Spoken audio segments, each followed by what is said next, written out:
साथ ही कहा जाता है, भारत के अंदर एक बहुत सुंदर महाभारत की कथा याद आती है। जब कहा जाता है कि एकलव्य, उन्हें धनुर्विद्या का ज्ञान प्राप्त करना था, तो वो गुरु द्रोणाचार्य जी के पास जाता है और कहता है कि मुझे आप अपने शिष्य के रूप में स्वीकार करिए, मैं धनुर्विद्या सीखना चाहता हूं।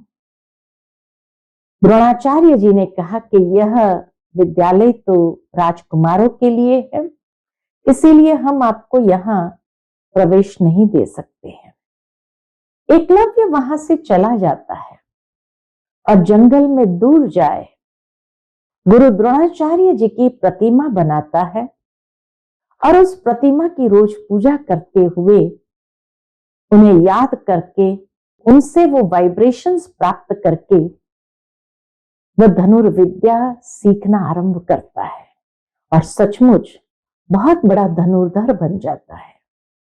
कहा जाता है कि एक बार गुरु द्रोणाचार्य जी जंगल से गुजर रहे थे और जब उन्होंने देखा कि कोई धनुर्धर इतना प्रवीण है, देखते ही वो उसके पास जाता है और पूछता है कि बालक, तेरा गुरु कौन है? कहां से तुमने ये धनुर्विद्या सीखी है? एकलव्य उसको ले जाता है अपने गुरु की प्रतिमा के पास और कहता है, यही मेरा गुरु है जिनसे मैंने प्रेरणा प्राप्त की और ये धनुर्विद्या का ज्ञान सीखा। गुरु द्रोणाचार्य जी ने उस प्रतिमा को देखा और कहा, यह किसकी प्रतिमा है? तब वो बालक कहता है, ये गुरु द्रोणाचार्य जी की प्रतिमा है, उनसे ही मैंने वाइब्रेशंस प्राप्त कर, प्रेरणा प्राप्त कर अपने जीवन के अंदर ये धनुर्विद्या को सीखा है। तब कहा जाता, गुरु द्रोणाचार्य जी कहते हैं, फिर तो आपको गुरु दक्षिणा जरूर देनी होगी। तो बालक कहता है, गुरु द्रोणाचार्य जी से आप जो दक्षिणा मांगेंगे मैं अवश्य दे दूंगा। और तब कहा जाता, गुरु द्रोणाचार्य जी उस बालक से उसका अंगूठा मांगते हैं दक्षिणा के रूप में।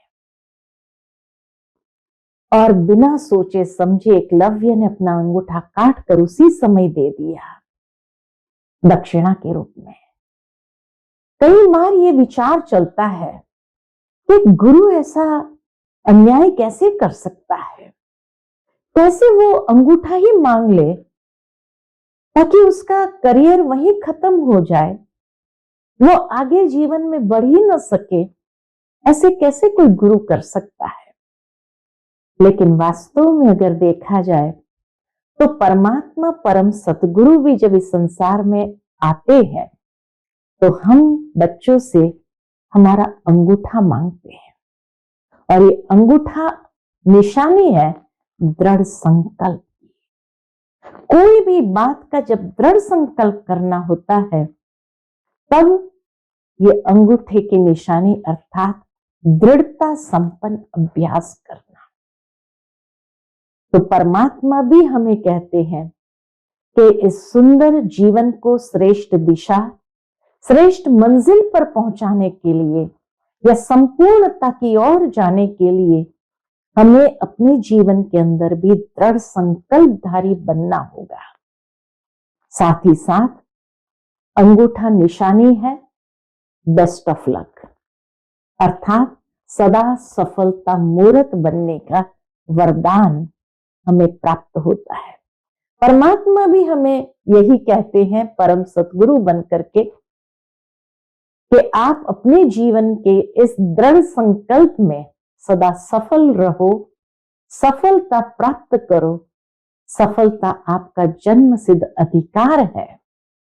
तो इसलिए ये अंगूठा हमसे लेते हैं, अर्थात ये गुरु दक्षिणा हमसे लेते हैं, अर्थात सदा दृढ़ संकल्पधारी बन करके सदा सफलता मूर्त बनो, ये हमेशा स्मृति रहे।